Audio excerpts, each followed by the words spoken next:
Welcome back. Let's get you other news with your attention this Friday morning. Parliament is hosting a hybrid P20 Youth session to commemorate Youth Day. It's taking place virtually and is part of a series of events to be held in the build-up to the P20 and G20 summits, of course, held in South Africa later this year. The P20 Youth Parliament is aimed at empowering young people to influence global policies that reflect their priorities. Let's talk more about this with the Deputy Chair of the National Council of Provinces, that's Govender, who joins us now via our video link.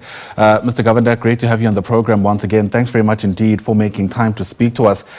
There's new language, I think, that is being introduced to the South African public for the first time, given the fact that we're hosting the G20 later this year. Help us place this P20 Youth Parliament in that ecosystem. What are the main objectives, of this gathering? Firstly, thank you very much, Ayanda, and good morning to your viewers. Yeah, you know, this is a wonderful opportunity for us, because this is the first time on the African continent that the G20 is being held.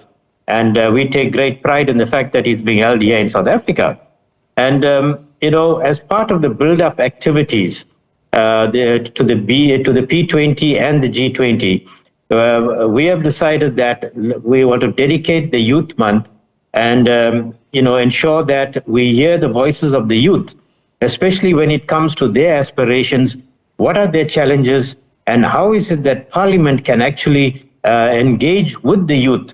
And I can tell you that we started the session off this morning, and we are so encouraged that we have a large turnout of youth from across the country, physically in the Good Hope Chamber, as well as on the virtual platform. We have ministers, we have deputy ministers, mayors, premiers from across the country. And the session was opened this morning by the Speaker of the National Assembly, Honorable Toko Diziza. She was able to open that session, and it is going very well so far. I'm glad to hear that. We typically speak about youth as a group, but we do know, of course, that they're not a homogenous demographic of people. Are you finding typically that there's, I don't know, perhaps salient issues that typically arise when young people are given a platform like this?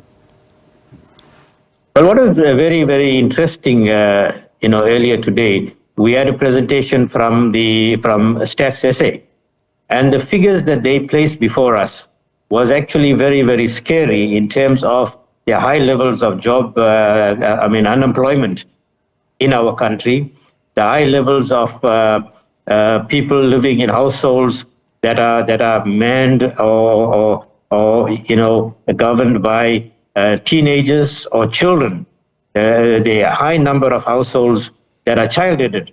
And, you know, this is something that the youth are engaging with at the moment, because they feel that they need to be decision makers. They need to be at the forefront of making decisions and drafting policy that we can then take to Parliament and say to Parliament, these are the views of our youth.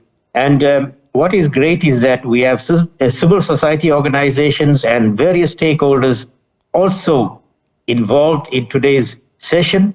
And we have made it very clear that this is not going to be a once-off session. It has to be ongoing, where we engage with the youth on an ongoing basis, so that it doesn't end when the month of June comes to an end. So you know, it is going to be an ongoing interaction with the youth of our country. Yeah. And in fact, it's as if you had preempted my next question. There are often fears that sessions like these are nothing but talk shops. From the NCOP's perspective or point of view, what are you hoping are perhaps some of the more tangible outcomes of these kind of engagements? Well, you know, from the NCOP, we have a very vital role to play in terms of oversight. And we know that ministers will make commitments, they will make executive statements. We had Minister Chikunga there with us this morning, and she has made some great initiatives that we will then track. And we will track those to see that the executive statements that are made, the undertakings that are being given from the president to the deputy president and all other ministers and deputy ministers, that those commitments, especially when it comes to the issue of of the future of the youth of our country, those executive statements will be tracked by us, and we will ensure that the commitments made do find resonance amongst the youth of our country, and the youth must benefit from it, because we used to always say the youth are the future, but the youth are saying to us, no, we are not the future, we are the present, and we need to be taken on board. Our issues need to be placed on the table, and we will decide what we need in terms of youth development and youth aspirations going forward. And that is something that we are taking very seriously, because we cannot always relegate the youth to the background or to the peripheries, and then we occupy center stage. So we are saying today to them, you are the decision makers, you are the change makers. You need to place your issues on the table and then hold us to account also. Yeah, and in many instances, we've seen that young people are actually up to the task. I mean, many would argue that even this administration of Parliament is a whole lot more livelier than it was perhaps over the past decade, largely in the main because of relatively younger MPs who are asking very pointed questions, especially in those parliamentary committees. Yes, absolutely. And that is what we are encouraging. We want younger people to be vociferous.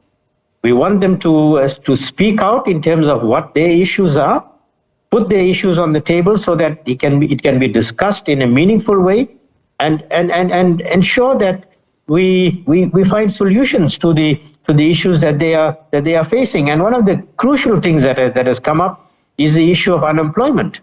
And that is something that we are taking very seriously in terms of job creation. We want to encourage foreign direct investment into our country to ensure that more industries are open, more factories are open, so that we can employ the youth. And also at the same time, we need to engage with the industries out there to say, what are your requirements in terms of jobs? What type of skills do you need? Because there's no point in having a whole lot of youth being trained in a particular skill or getting degrees and diplomas, but there are no job opportunities for them. So we are going to ensure that we engage with the industry and make sure that we find out what are the needs, so that we can then inform our youth to pursue career paths in those particular areas where it will be easy for them to find jobs when they come out of those training institutions. And hopefully you're successful, given how important that is. Les Govender, thanks very much indeed for your time. Les Govender is the Deputy Chair of the National Council of Provinces. Once again, thanks very much indeed.